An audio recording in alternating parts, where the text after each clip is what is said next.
পরাজয় আন্দাজ করতে পারছেন। মমতা বন্দ্যোপাধ্যায় অপ্রত্যাশিতভাবে ভিডিও পোস্ট করলেন এবং এক্সিট পোল নিয়ে নানা রকম মন্তব্য পেশ করলেন।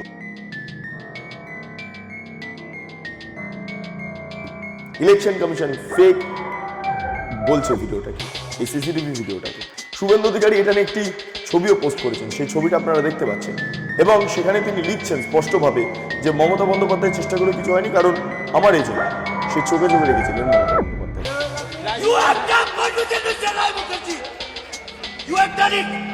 পুলিশের ভূমিকা নিয়ে নানা প্রশ্নচিহ্ন উঠল, কিন্তু তারপর মমতা বন্দ্যোপাধ্যায় ঢুকে গেলে শুভেন্দু অধিকারী এক্সিকিউটিভ অ্যাসিস্ট্যান্ট, তার পাশাপাশি তার ইলেকশন এজেন্ট শুভেন্দু অধিকারী, তারাও ভিতরে ঢুকে পড়ে। মমতা বন্দ্যোপাধ্যায়কে চোখে চোখে রাখেন, হ্যাঁ চোখে চোখে রাখেন।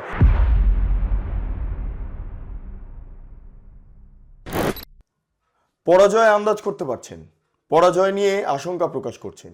সেই কারণে খুব অপ্রত্যাশিতভাবে মমতা বন্দ্যোপাধ্যায় ভোটের দিন ভবানীপুর জুড়ে টোটো করলেন, হ্যাঁ একদম ঘুরে বেড়ালেন। কারণ এমন ছবি দেখা যায়নি। আমি বারবার বলছিলাম যে মমতা বন্দ্যোপাধ্যায় 2011 সালের পর ভবানীপুর চত্বরে যতগুলো নির্বাচন হয়েছে একটাতেও তিনি বাইরে বেরোননি, খতিয়ে দেখেননি পরিস্থিতি, বুথে বুথে ঘোরেননি, ঘরে বসে মনিটরিং করেছেন। কিন্তু এবারে পরিস্থিতিটা অন্য। মমতা বন্দ্যোপাধ্যায় সমস্ত গুন্ডারা, এই যেমন সোনা পাপ্পু, এই কুমার সাহা, এদেরকে সব বসে গেছে, পিটার, এরা সব বসে গিয়েছে। ফলে এতে কি হলো, মমতা বন্দ্যোপাধ্যায় ম্যান পাওয়ার কাজে লাগাতে পারলেন না এবং সেই কারণে তিনি এবার বাড়ির বাইরে বেরিয়ে এসে ঘুরতে শুরু করলেন। তখন থেকে একটা অশনি সংকেত কাজ করছে, হয়তো মমতা বন্দ্যোপাধ্যায়ের মস্তিষ্কে একটা ভয়ঙ্কর চিন্তা যে তিনি থাকবেন, তিনি সরকারে থাকবেন, তিনি আর মুখ্যমন্ত্রী থাকবেন, এই হচ্ছে বিষয়। এবং যখন এই ঘটনা ঘটছে তার ঠিক পরের দিন মমতা বন্দ্যোপাধ্যায় অপ্রত্যাশিতভাবে ভিডিও পোস্ট করলেন এবং এক্সিট পোল নিয়ে নানা রকম মন্তব্য পেশ করলেন, ইত্যাদি ইত্যাদি কথাবার্তা বললেন, পুলিশের ভূমিকা নিয়ে, সেন্ট্রাল ফোর্সের ভূমিকা নিয়ে অনেক অনেক কথা বললেন। যাই হোক, এটাও অপ্রত্যাশিত। তার চেয়েও বড় অপ্রত্যাশিত ঘটনা যেটা ঘটেছে সেটা হচ্ছে গতকাল রাতে। কি ঘটেছে? হ্যাঁ, স্ট্রং রুমের চলে গেলেন মমতা বন্দ্যোপাধ্যায় পাহারা দিতে। হ্যাঁ, সকালে যে ভিডিওটি পোস্ট করেছিলেন সোশ্যাল মিডিয়াতে সেখানে বলেছিলেন স্ট্রং রুম পাহারা দিতে হবে, আমি নিজেও পাহারা দেবো, এবং সেই কথা মতোই তিনি বেরিয়ে গেলেন, স্ট্রং রুম পাহারা দিলেন। তারপর কি হলো? তারপর যা ঘটলো তা চোখে পড়ার মতো। মমতা বন্দ্যোপাধ্যায় নিজে তো গেলেনই, সাকওয়াত যে স্কুল রয়েছে সেখানে তিনি গেলেন।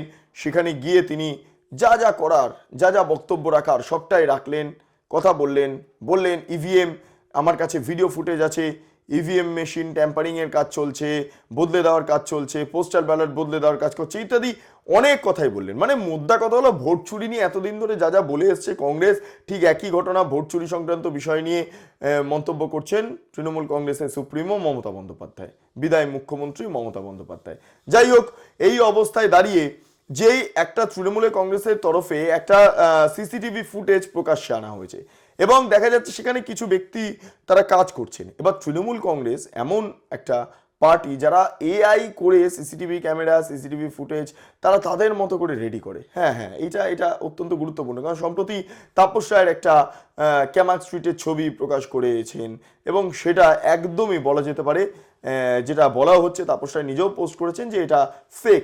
এর পাশাপাশি লকেট চট্টোপাধ্যায়ের একটা একই ছবি প্রকাশ করেছেন এবং খুব ইম্পর্টেন্টভাবে শুধু ছবি প্রকাশ হয়েছে, ভিডিও প্রকাশ হয়নি। সিসিটিভি ক্যামেরাতে তো ভিডিও ওঠে, ছবি কোথা থেকে নর্মাল হলো? যাই হোক, এই স্টিল ছবি পোস্ট করে তৃণমূল কংগ্রেস ছড়ানোর চেষ্টা করেছে এবং এমন কিছু মিডিয়াকে দিয়ে করানোর চেষ্টা করা হয়েছে যারা বামপন্থী মনোভাবাপন্ন কিন্তু অদ্ভুতভাবে তৃণমূলের নীতির সঙ্গে মিলে যায় তাদের মতবাদ। ফলে এমন কিছু পোর্টালের মাধ্যমে, ওয়েবসাইটের মাধ্যমে এবং তার পাশাপাশি সোশ্যাল মিডিয়ার মাধ্যমে প্রকাশ করা হতে থাকে এই ধরনের ছবি। ঠিক একইভাবে ইলেকশন কমিশন সংক্রান্ত, এই স্ট্রং রুম সংক্রান্ত একটা ভিডিও ফুটেজ তারা প্রকাশ্যে আনে। যদি ইলেকশন কমিশন এই মুহূর্তে স্পষ্ট জানিয়ে দিচ্ছে গোটা ভিডিওটা ফেক ভিডিও। হ্যাঁ, এই ফেক ভিডিও প্রকাশ করে স্ট্রং রুম, সেখানে ঝামেলা করা, গন্ডগোল করা, এই প্রচেষ্টা চালাচ্ছে তৃণমূল কংগ্রেস। কি হতে পারে? এরপরে ভাঙচুর হবে, যেরকমভাবে আরজিকর ভাঙচুর করা হয়েছে, ভাঙচুর হবে যেভাবে বিধানসভা ভাঙচুর করা হয়েছিল তৃণমূল যখন বিরোধী ছিলেন, সেই ভাঙচুর করার জন্য এখন প্রস্তুতি নিচ্ছে তৃণমূল কংগ্রেস। যাই হোক, সেই ঘটনা ইলেকশন কমিশন ঘটতে দেবে না, কারণ স্ট্রং রুমে পাহারা চোখে পড়ার মতো। সেন্ট্রাল ফোর্স মেরে কাট করে দেবে, যেরকম করছে সেরকম করে দেবে। হ্যাঁ, গতকালকে মমতা বন্দ্যোপাধ্যায় তিনি যে এসেছিলেন, তিনি যে স্ট্রং রুমের ভিতরে ঢুকে পড়েছিলেন, পুলিশের একটা অংশ মমতা বন্দ্যোপাধ্যায়কে ভিতরে ঢুকিয়ে দেন। এখনো আছে না কিছু চটি চাটা একদম দলদাস পুলিশ, তারা মমতা বন্দ্যোপাধ্যায়কে ঢুকিয়ে দেন, শেষ চেষ্টাটুকু যদি করা যায়, যদি শেষ চেষ্টাটুকু করা যায়। যাই হোক, মমতা বন্দ্যোপাধ্যায় অত্যন্ত রিস্কে রয়েছেন, তার জীবনে এটা আরেকটা বড় রিস্ক।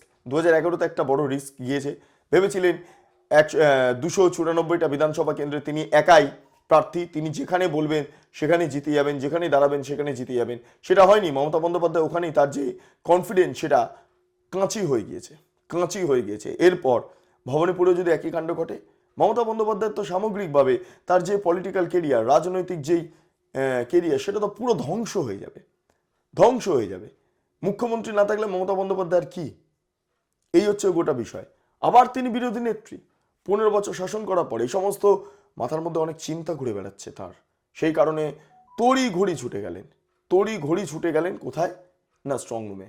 একদম সেখানে গিয়ে হম্বি তম্বি বিষয়ে বসেছিলেন, ইত্যাদি ইত্যাদি। তারপর কি হলো, শুভেন্দু অধিকারী ইলেকশন এজেন্ট, তিনি গিয়ে পৌঁছালেন, তার পাশাপাশি তার এক্সিকিউটিভ অ্যাসিস্ট্যান্ট শুভেন্দু অধিকারীর, তিনিও সেখানে পৌঁছালেন। পুলিশের ভূমিকা নিয়ে নানা প্রশ্নচিহ্ন উঠল, কিন্তু তারপর মমতা বন্দ্যোপাধ্যায় ঢুকে গেলে সঙ্গে সঙ্গে শুভেন্দু অধিকারী এক্সিকিউটিভ অ্যাসিস্ট্যান্ট, তার পাশাপাশি অন্যদিকে দাঁড়িয়ে তার ইলেকশন এজেন্ট শুভেন্দু অধিকারী, তারাও ভিতরে ঢুকে পড়েন এবং এমন একটা বিষয়, মমতা বন্দ্যোপাধ্যায়কে চোখে চোখে রাখেন। হ্যাঁ, চোখে চোখে রাখেন। শুভেন্দু অধিকারী এটা নিয়ে একটি ছবিও পোস্ট করেছেন, সেই ছবিটা আপনারা দেখতে পাচ্ছেন, এবং সেখানে তিনি লিখছেন স্পষ্টভাবে যে মমতা বন্দ্যোপাধ্যায় চেষ্টা করে কিছু হয়নি, কারণ আমার এজেন্ট, সে চোখে চোখে রেখেছিলেন মমতা বন্দ্যোপাধ্যায়কে। হ্যাঁ, একদিকে মমতা বন্দ্যোপাধ্যায় বসে আছেন, একদিকে বসে আছেন, এবং আরেকদিকে শুভেন্দু অধিকারীর এজেন্ট বসে আছেন।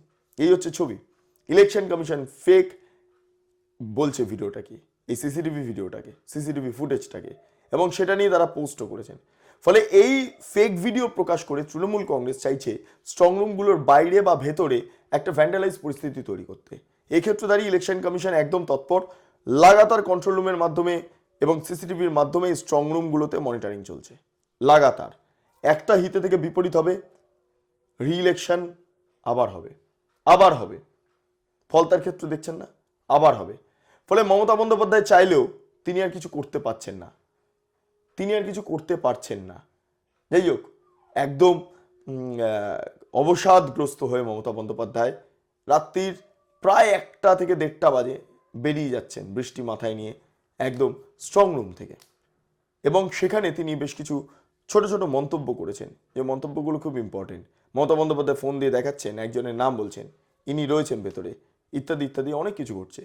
যাই হোক, এরপরে ভোটে হারলে, আগে ছিল লোডশেডিং তত্ত্ব, এবার বলবে ভোট চুরি তত্ত্ব।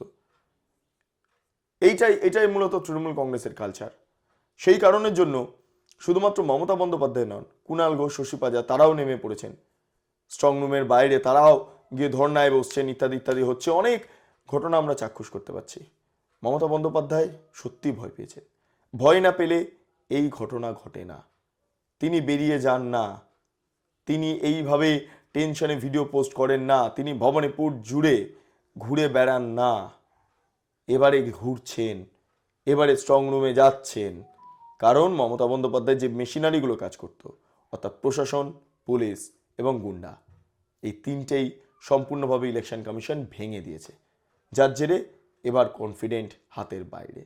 অনেকবার কনফিডেন্ট হয়ে অনেক কথা বলেছেন, কিন্তু তিনি যতই বলুক 200 পার, 300 পার, ইত্যাদি ইত্যাদি পার, কি পার হবেন সেটা জানা নেই। ভবিষ্যৎ অত্যন্ত অন্ধকার, অন্ধকার।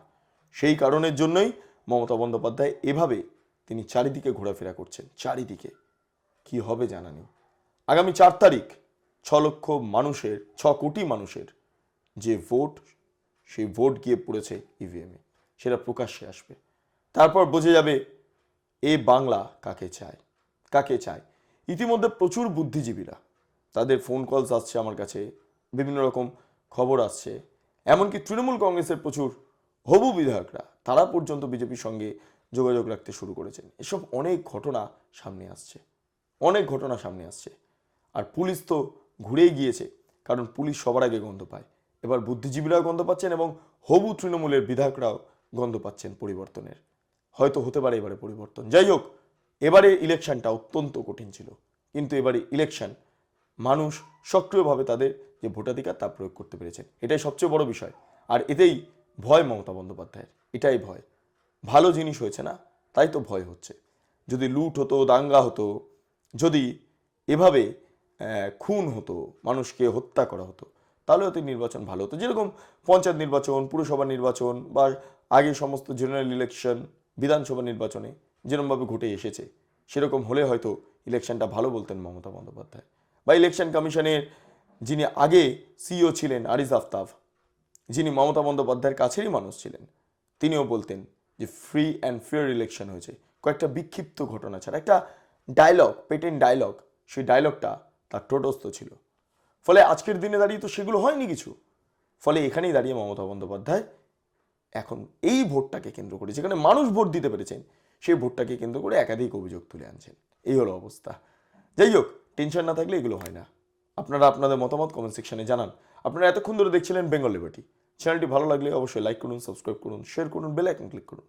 www.bengalliberty.com, সেখানে ক্লিক করুন। সমস্ত খবর আপনাদের জন্য সাজানো রয়েছে। স্বাধীন, কাঁচিন এবং গেরিলা সাংবাদিকতার পাশে দাঁড়ান। অসংখ্য ধন্যবাদ।